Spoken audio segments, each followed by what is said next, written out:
Moby Dick by Herman Melville. Chapter 34. The Cabin Tale.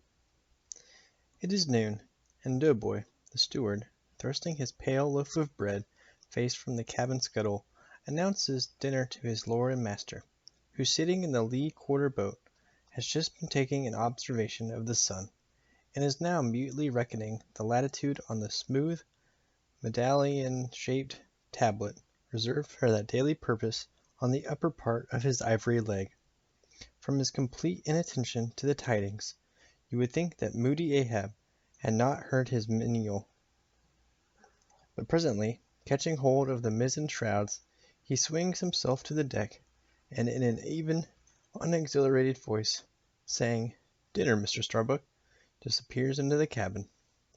When the last echo of his sultan's step has died away, and Starbuck, the first emir, has every reason to suppose that he is seated, then Starbuck rouses from his quietude, takes a few turns along the planks, and after a grave peep into the binnacle, says with some touch of pleasantness, "Dinner, Mr. Stubb," and descends the scuttle. The second emir lounges about the rigging a while, and then slightly shaking the main brace, to see whether it be all right with that important rope, he likewise takes up the old burden, and with a rapid "Dinner, Mr. Flask," follows after his predecessors.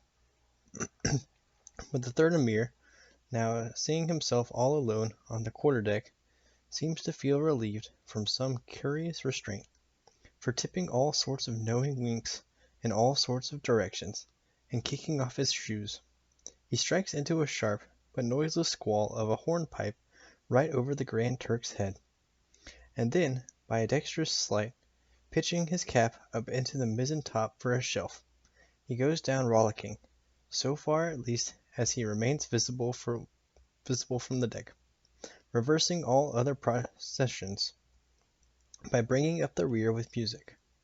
But ere stepping into the cabin doorway below, he pauses, ships a new face altogether, and then independent, hilarious little Flask enters King Ahab's presence, in the character of Abjectus, or the slave.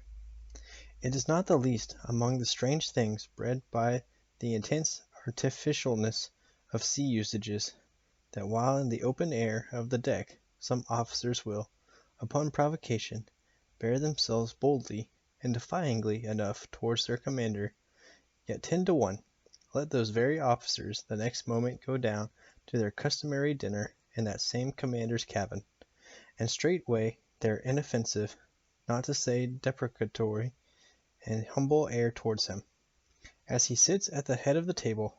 This is marvellous, sometimes most comical. Wherefore this difference? A problem? Perhaps not. To have been Belshazzar, king of Babylon, and to have been Belshazzar, not haughtily, but courteously, therein certainly must have been some touch of mundane grandeur. But he who in the rightly regal and intelligent spirit presides over his own private dinner-table of invited guests, that man's unchallenged power and dominion of individual influence for the time, that man's royalty of state transcends Belshazzar's, for Belshazzar was not the greatest. Who has but once dined his friends, has tasted what it is to be Caesar. It is a witchery of social czarship which there is no withstanding. Now, if to this consideration you superadd the official supremacy of a shipmaster, then, by inference, you will derive the cause of that peculiarity of sea life just mentioned. Over his ivory inlaid table, Ahab presided like a mute, maned sea lion on the white coral beach, surrounded by his warlike but still deferential cubs. In his own proper turn, each officer waited to be served. They were as little children before Ahab, and yet in Ahab there seemed not to lurk the smallest social arrogance. With one mind, their intent eyes all fastened upon the old man's knife, as he carved the chief dish before him. I do not suppose that for the world they would have profaned that moment with the slightest observation, even upon so neutral a topic as the weather. No, and when reaching out his knife and fork between which the slice of beef was locked. Ahab thereby motioned Starbuck's plate towards him. The mate received his meat as though receiving alms, and cut it tenderly, and a little started if, perchance, the knife grazed against the plate, and chewed it noiselessly, and swallowed it, not without circumspection. For, like the coronation banquet at Frankfurt, where the German emperor profoundly dines with the 7 imperial electors, so these cabin meals were somehow solemn meals.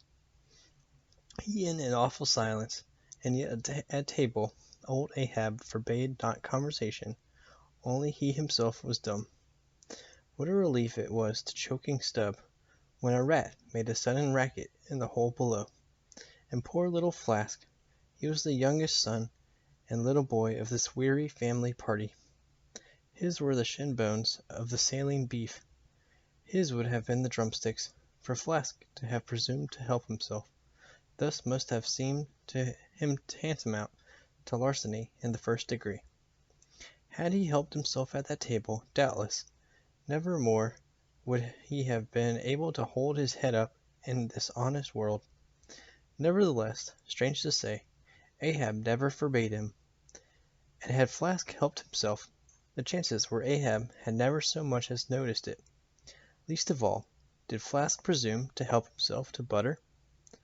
Whether he thought the owners of the ship denied it to him, on account of its clouding his clear, sunny complexion, or whether he deemed that, on so long a voyage in such marketless waters, butter was at a premium, and therefore was not for him, a subaltern, however it was, Flask, alas, was a butterless man. Another thing, Flask was the last person down at the dinner, and Flask is the first man up. Consider, for hereby Flask's dinner was badly jammed in point of time. Starbuck and Stubb both had the start of him, and yet they also had the privilege of lounging in the rear. If Stubb, even, who is but a peg higher than Flask, happens to have but a small appetite, and soon shows symptoms of concluding his repast, then Flask must bestir himself. He will not get more than 3 mouthfuls that day, for it is against his holy usage for Stubb to precede Flask to the deck. Therefore, it was that Flask once admitted in private, that ever since he had arisen to the dignity of an officer, from that moment he had never known what it was to be otherwise than hungry more or less. For what he ate did not so much relieve his hunger as keep it immortal in him. Peace and satisfaction, thought Flask, have forever departed from my stomach. I am an officer, but how I wish I could fist a bit of old-fashioned beef in the forecastle, as I used to when I was before the mast. There's the fruits of promotion now. There's the vanity of glory. There's the insanity of life. Besides, if it were so that any mere sailor of the Pequod had a grudge against Flask in Flask's official capacity, all that sailor had to do, in order to obtain ample vengeance, was to go aft at dinner time and get a peep at Flask through the cabin skylight, sitting silly and dumbfoundered before awful Ahab. Now, Ahab and his 3 mates formed what may be called the first table in the Pequod's cabin. After their departure, taking place in inverted order to their arrival, the canvas cloth was cleared, or rather was restored to some hurried order by the pallid steward, and then the 3 harpooneers were bidden to the feast, they being its residuary legatees. They made a sort of temporary servants' hall of the high and mighty cabin.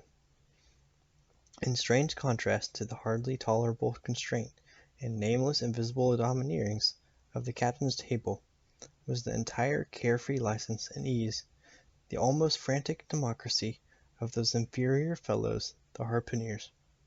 While their masters, the mates, seemed afraid of the sound of the hinges of their own jaws, the harpooneers chewed their food with such a relish that there was a report to it. They dined like lords. They filled their bellies like Indian ships, all day loading with spices. Such portentous appetites had Queequeg and Tashtego that to fill out the vacancies made by the previous repast, often the pale doughboy was fain to bring on a great baron of salt junk, seemingly quarried out of the solid ox. And if he were not lively about it, if he did not go with a nimble hop, skip, and jump, then Tashtego had an ungentlemanly way of accelerating him by darting a fork at his back, harpoon-wise. And once Daggoo, seized with a sudden humor, assisted Doughboy's memory by snatching him up bodily and thrusting his head into a great empty wooden trencher, while Tashtego, knife in hand, began laying out the circle preliminary to scalping him. He was naturally a very nervous, shuddering sort of little fellow, this bread-faced steward, the progeny of a bankrupt banker and a hospital nurse, and what with the standing spectacle of the black terrific Ahab, and the periodical tumultuous visitations of these three savages, Doughboy's whole life was one continual lip quiver. Commonly, after seeing the harpooneers furnished with all things they demanded, he would escape from their clutches into his little pantry adjoining, and fearfully peep out at them through the blinds of its door, till all was over. It was a sight to see Queequeg seated over against Tashtego, opposing his filed teeth to the Indians. Crosswise to them, Daggoo, seated on the floor, for a bench would have brought his hearse-plumed head to the low carlines, at every motion of his colossal limbs, making the low cabin framework to shake, as when an African elephant goes passenger in a ship. But for all this, the great negro was wonderfully abstemious, not to say dainty. It seemed hardly possible that by such comparatively small mouthfuls he could keep up the vitality diffused through so broad, baronial, and superb a person. But doubtless this noble savage fed strong and drank deep of the abounding element of air, and through his dilated nostrils snuffed in this sublime wife of the worlds. Not by beef or by bread are giants made or nourished, but Queequeg, he had a mortal, barbaric smack of the lip in eating, an ugly sound enough, so much so that the trembling doughboy almost looked to see whether any marks of teeth lurked in his own lean arms, and when he would hear Tashtego singing out for him to produce himself, that his bones might be picked, the simple-witted steward all but shattered the crockery hanging round him in the pantry, by his sudden fits of the palsy. Nor did the whetstone which the harpooneers carried in their pockets for their lances and other weapons, and with which whetstones, at dinner, they would ostentatiously sharpen their knives, that grating sound did not at all tend to tranquilize poor Doughboy. How could he forget that in his island days, Queequeg, for one, must certainly have been guilty of some murderous convivial indiscretions? Alas, Doughboy! Hard fares the white waiter who waits upon cannibals. Not a napkin should he carry on his arm, but a buckler. In good time, though, to his great delight, the three salt sea warriors would rise and depart, to his credulous, fable-mongering ears, all their martial bones jingling in them at every step, like Moorish scimitars and scabbards. But, though these barbarians dined in the cabin, and nominally lived there, still, being anything but sedentary in their habits, they were scarcely ever in it except at meal-times, and just before sleeping-time, when they passed through it to their own peculiar quarters. In this one matter, Ahab seemed no exception to most American whale captains, who as a set rather incline to the opinion that by rights the ship's cabin belongs to them, and that it is by courtesy alone that anybody else is, at any time, permitted there, so that in real truth the mates and harpooneers of the Pequod might more properly be said to have lived out of the cabin than in it, for when they did enter it, it was something as a street door enters a house, turning inwards for a moment, only to be turned out the next, and, as a permanent thing, residing in the open air, nor did they lose much hereby, and the cabin was no companionship socially. Ahab was inaccessible. Though nominally included in the census of Christendom, he was still an alien to it. He lived in the world, as the last of the grizzly bears lived in settled misery, and as when spring and summer had departed, that wild Logan of the woods, burying himself in the hollow of a tree, lived out of the winter there, sucking his own paws, so in his inclement, howling old age, Ahab's soul shut up in the cave trunk of his body, there fed upon the sullen paws of its